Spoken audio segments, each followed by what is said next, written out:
بسم اللہ الرحمن الرحیم۔ السلام علیکم ورحمۃ وبرکاتہ۔ دار ارقم سکولز کی آن لائن کلاسز میں خوش آمدید۔ مولانا جلال الدین رومی نے فرمایا، اگر تمہیں سب راستے بند نظر آئیں تو وہ یعنی اللہ تمہیں ایسا پوشیدہ راستہ دکھا دے گا جس کے بارے میں کوئی نہیں جانتا ہوگا۔ دنیا کے لوگ ہمیں اندھیروں میں بھٹکنے کے لیے چھوڑ دیتے ہیں، لیکن اللہ ہمیں کبھی تنہا نہیں چھوڑتا۔ اپنے رب سے محبت کریں، سب راستے آسان ہو جائیں گے۔ جماعت داہم، مضمون اردو، لیکچر نمبر ہے 17۔ آج اردو کے لیکچر نمبر 17 میں ہم صنف سخن کے لحاظ سے غزل پڑھیں گے۔ غزل عربی لفظ ہے، لیکن اس صنف سخن کو ایرانیوں نے رائج کیا۔ غزل کے لغوی معنی عورتوں سے یا عورتوں کے بارے میں باتیں کرنا کے ہیں۔ ہرن جب خوفزدہ ہو کر دردناک چیخ مارتا ہے تو اسے بھی غزل کہتے ہیں۔ اگرچہ غزل بھی نظم ہی ہوتی ہے، لیکن اصطلاح میں غزل شاعری کی وہ قدیم قسم ہے جس میں حسن و عشق کی مختلف کیفیات کا ذکر درد و سوز سے کیا جاتا ہے۔ یہ شاعر کی داخلی کیفیات کی آئینہ دار ہوتی ہے۔ اب غزل کے موضوعات میں اتنی وسعت آ چکی ہے کہ مضامین کے اعتبار سے یہ انسانی زندگی کے جملہ پہلوؤں کا احاطہ کرتی ہے۔ غزل کا ہر شعر ایک اکائی ہوتا ہے اور پوری غزل ایک بحر میں ہوتی ہے۔ اس کے مطلع کے دونوں مصرے ہم ردیف و ہم قافیہ، جبکہ دیگر اشعار کا ہر دوسرا مصرع ہم قافیہ و ہم ردیف ہوتا ہے۔ میر تقی میر، اسد اللہ خان غالب، داغ دہلوی اور فیض احمد فیض کے علاوہ بھی بہت سے نمایاں غزل گو شعراء ہیں۔ نظم اور غزل میں فرق۔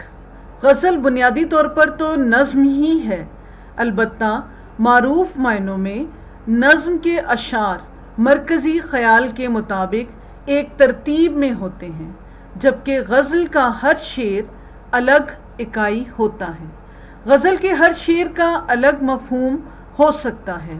جو سوز و گداز غزل کا لازمہ ہے وہ نظم کا نہیں ہے، اور جو شکوہ لفظی نظم میں ممکن ہے وہ غزل میں نہیں۔ آج ہم حسرت موہانی کی شامل نصاب غزل پڑھیں گے۔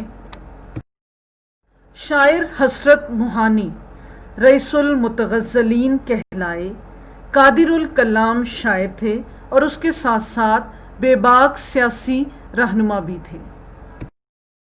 غزل پڑھنے سے پہلے شاعر حسرت موہانی کا تعارف۔ حسرت موہانی 1875 میں پیدا ہوئے اور 1951 میں وفات پائی۔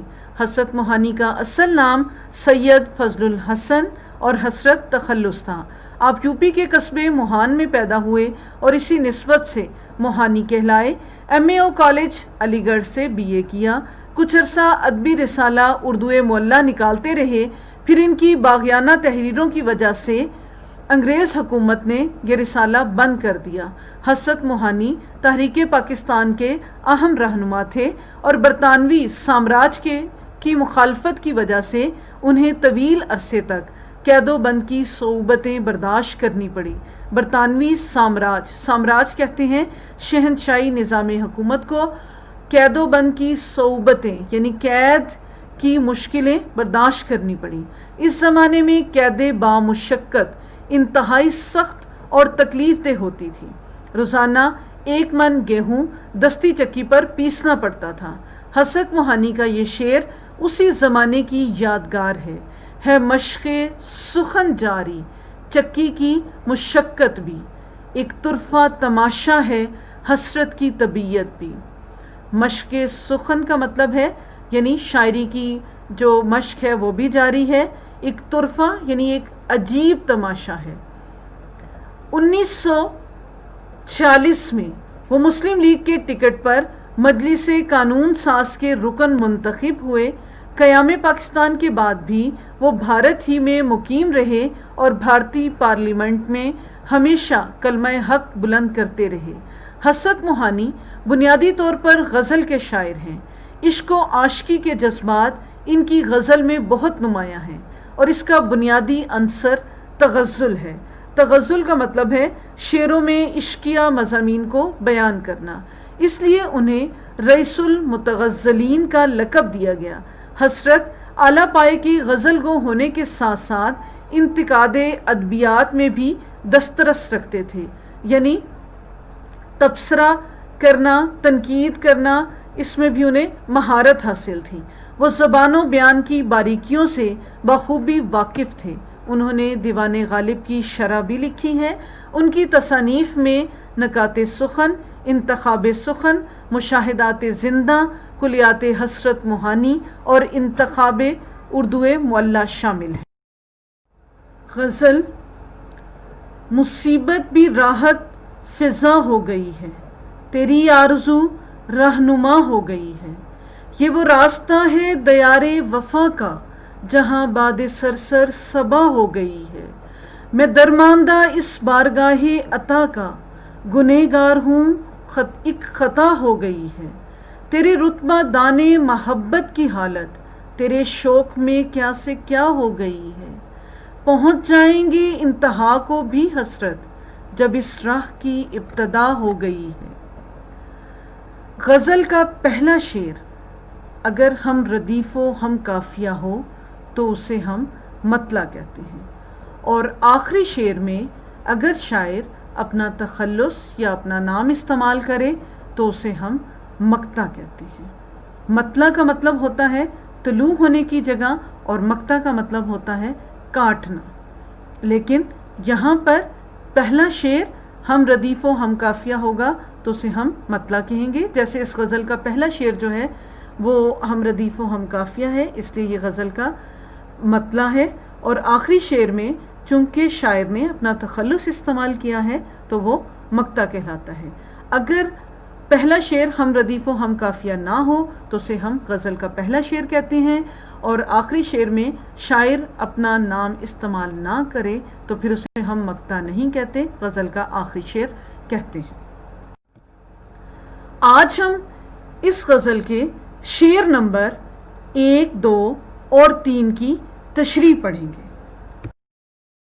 شعر نمبر 1: مصیبت بھی راحت فضا ہو گئی ہے، تیری آرزو رہنما ہو گئی ہے۔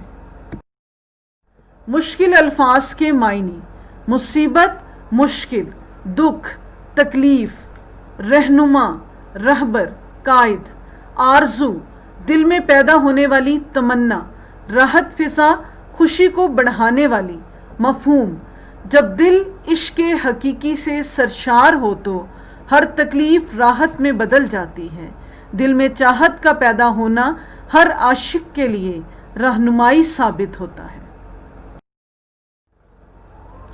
شعر نمبر 1 کی تشریح: رئیس المتغزلین مولانا حسرت موہانی کی یہ غزل ان کے حقیقی جذبہ عشق اور خلوص و صداقت کی آئینہ دار ہے۔ مصیبت کا راحت فضا ہونا ایسی قلبی واردات ہے جسے صرف وہی محسوس کر سکتا ہے جس کا دل عشق حقیقی کے جذبے سے سرشار ہو۔ عشق حقیقی میں مصائب ہمت شکنی کی بجائے خوشی کا باعث ثابت ہوتے ہیں، ہر دکھ راحت میں بدل جاتا ہے۔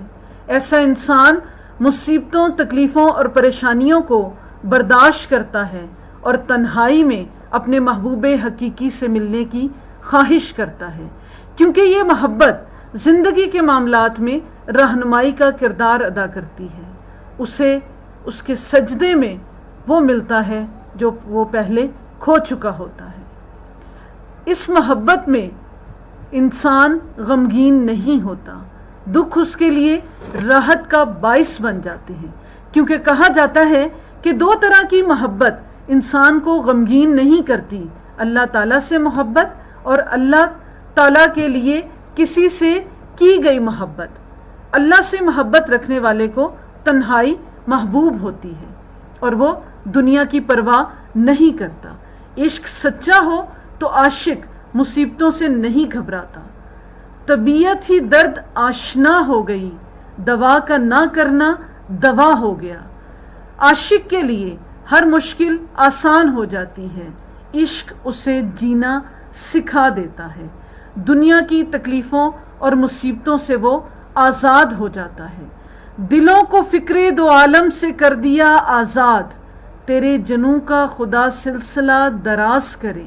یعنی عشق حقیقی کے راستے پر چلنے والا اللہ کے لیے سب کچھ چھوڑ دیتا ہے، اور یہی در حقیقت اصل محبت ہے، زندگی کا حاصل ہے۔ شعر نمبر 2، یہ وہ راستہ ہے دیار وفا کا، جہاں باد سرسر صبا ہو گئی ہے۔ مشکل الفاظ کے معنی: دیار وفا، وفا کے دیس، باد سرسر تیز اور گرم ہوا مراد آندھی، صبا میٹھی اور باعث راحت ٹھنڈی ہوا۔ مفہوم: وفا کے دیس میں نقش محبوب پر چلنا ہر عاشق کی دلی مراد ہوتی ہے۔ اس مقام پر باد سرسر بھی عاشق کے لیے باد صبا بن جاتی ہے۔ شعر نمبر 2 کی تشریح: شاعر حسرت موہانی کے مطابق عشق حقیقی کے راستے پر چلنے والوں کے لیے گرم ہوائیں سرد اور خوشگوار ہواؤں میں بدل جاتی ہیں، یعنی مصیبتوں کی آندھیاں نرم و لطیف ہواؤں میں تبدیل ہو جاتی ہیں۔ یہ راستہ مشکلات اور کانٹوں سے بھرا ضرور ہوتا ہے، لیکن اس کے بعد حاصل ہونے والی راحت اس راستے میں چلنے والوں کے لیے سکون کا باعث بنتی ہے۔ یہ وہ راہ وفا ہے جہاں دل و جان کے نذرانے دینے پڑتے ہیں، جہاں مشکلات کے پہاڑ عبور کرنے پڑتے ہیں، لیکن ان لوگوں کے لیے اللہ کی رضا، اس کی خوشنودی ہی زندگی کا حاصل ٹھہرتی ہے۔ وہ اسی میں ہی سکون محسوس کرتا ہے۔ جب عشق سکھاتا ہے آداب خود آگاہی، کھلتے ہیں غلاموں پر اسرار شہنشاہی۔ اللہ سے محبت کرو، وہ آزمائشیں تو دیتا ہے مگر کبھی آزمائش میں تنہا نہیں چھوڑتا۔ عشق حقیقی کا راستہ بڑا کٹھن ہوتا ہے، قدم قدم پر آزمائشیں منتظر ہوتی ہیں، لیکن جب عاشق عشق حقیقی دل میں بسائے مضبوط ارادے سے آگے بڑھتا ہے تو زمانہ اس کے پایا استقلال میں کمی نہیں لا سکتا، اس کو نہیں ہلا سکتا، کیونکہ ہر راحت اس کے درد کی دوا بن جاتی ہے، ہر مشکل اور ہر پریشانی اس کے لیے سکون کا باعث بن جاتی ہے۔ تیز آندھیاں اس کے دل میں جلتی عشق حقیقی کی شمع کو نہیں بجھا سکتی، بلکہ اس کی تڑپ اور محبت میں اضافہ ہوتا ہے۔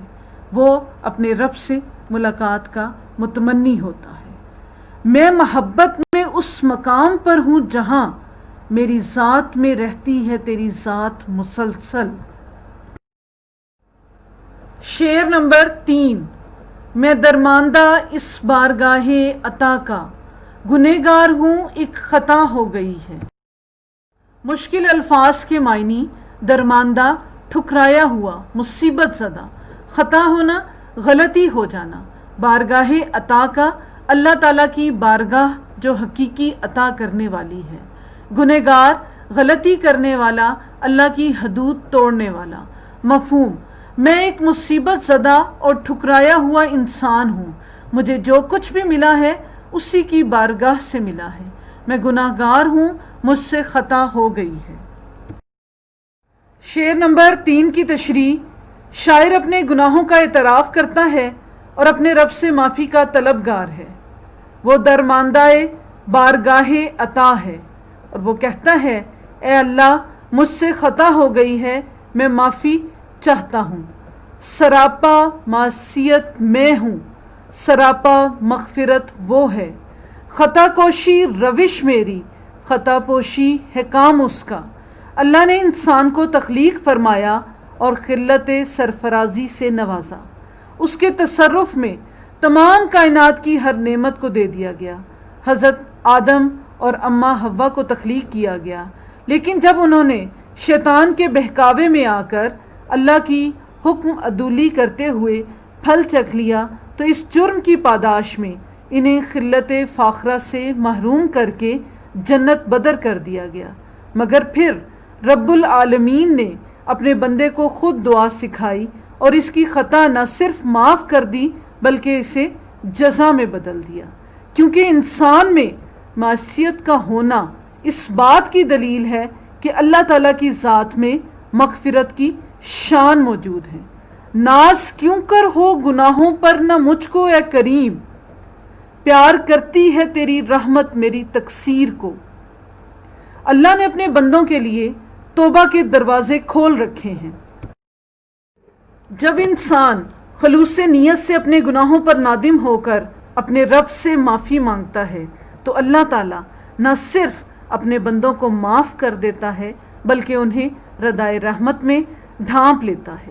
نہ کہیں جہاں میں اما ملی، جو اما ملی تو کہاں ملی، میرے جرم خانہ خراب کو تیرے عفو بندہ نواز میں۔ شاعر کی دلی خواہش ہے کہ وہ اپنے گناہوں کی تلافی کر کے اپنے کھوئے ہوئے مقام کو حاصل کر لے جو اس کی خطاؤں کی وجہ سے چھن گیا ہے۔ بندہ ہے گنہگار تو رحمان ہے مولا، بندے پر کرم کرنا تیری شان ہے مولا۔ شعر نمبر 1، 2 اور 3 کی تشریح مکمل ہوئی۔ آپ نے ان اشعار کی تشریح یاد کرنی ہے۔ اپنا خیال رکھیے گا۔ اللہ تعالی ہم سب کا حامی ناصر ہو۔ اللہ حافظ۔